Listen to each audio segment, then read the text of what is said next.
चुनाव आयोग ने हिमाचल प्रदेश के चुनाव की तारीखों का ऐलान कर दिया है। अनुमान यह था कि हिमाचल प्रदेश के साथ ही गुजरात विधानसभा चुनाव की तारीखों का भी ऐलान होगा, मगर ऐसा हुआ नहीं। अब इस पर विपक्ष भड़क गया है और चुनाव आयोग की निष्पक्षता पर ही सवाल खड़े कर दिए।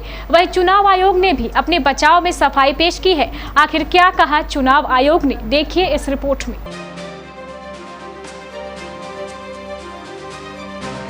शुक्रवार को चुनाव आयोग ने हिमाचल प्रदेश विधानसभा चुनाव की तारीखों की घोषणा कर दी। उम्मीदें थी कि हिमाचल के साथ गुजरात विधानसभा की तारीखों का भी ऐलान हो जाएगा, मगर ऐसा हुआ नहीं। इस पर विपक्ष ने सवाल दागने शुरू कर दिए हैं। मुख्य विपक्षी दल कांग्रेस शुक्रवार से लगातार चुनाव आयोग को घेर रही है और उसकी निष्पक्षता पर भी सवाल उठा रही है।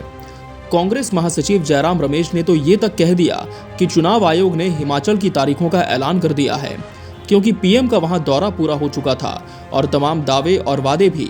लेकिन जहां तक गुजरात की बात है, तो गुजरात में पीएम को भी और बड़े वादे करने होंगे। शायद इसी वजह से चुनाव आयोग ने गुजरात विधानसभा चुनावों की तारीख को अटका दिया है।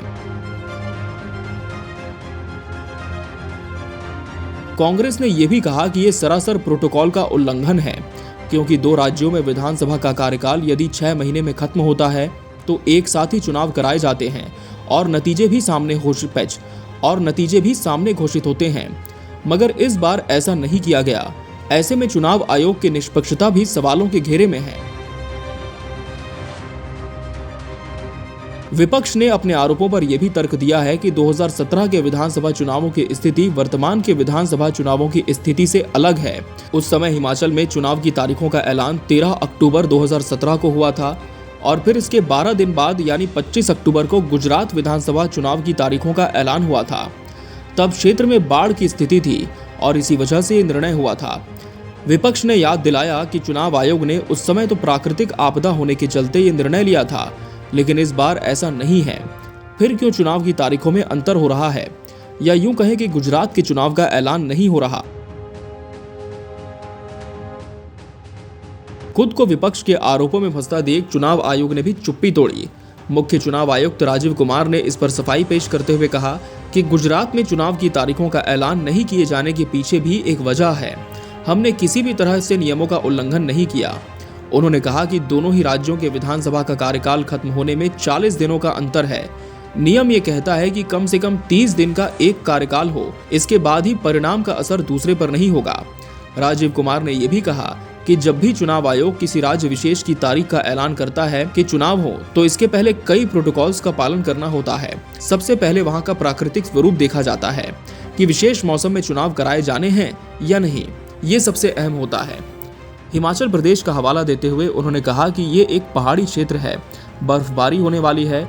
इसके पहले ही चुनाव यहाँ पर संपन्न हो जाएं तो यहाँ की जनता को भी कोई परेशानी नहीं होगी। और जहाँ तक नियमों के उल्लंघन की बात है, तो इसमें किसी तरह का तर्क नहीं है। आपको बता दें कि गुजरात और हिमाचल प्रदेश में हमेशा से ही लगभग समान तारीखों में ही चुनाव होते आए हैं, लेकिन इस बार ऐसा नहीं होने से विपक्ष आग बबूला है। गुजरात का तो अभी तक चुनाव तय नहीं है, लेकिन जहां तक हिमाचल प्रदेश की बात है, तो वहां 12 नवंबर को वोटिंग होगी। सभी 68 विधानसभा सीटों पर एक साथ वोट कास्ट किए जाएंगे। वहीं 8 दिसंबर को नतीजे भी आ जाएंगे। बहरहाल अब देखना होगा कि इस मुद्दे को लेकर विपक्ष की आगे क्या रणनीति होती है और क्या विपक्ष का दबाव चुनाव आयोग पर गुजरात की तारीख में ऐलान करने पर उसे विवश कर पाता है। Bureau report, KBC news.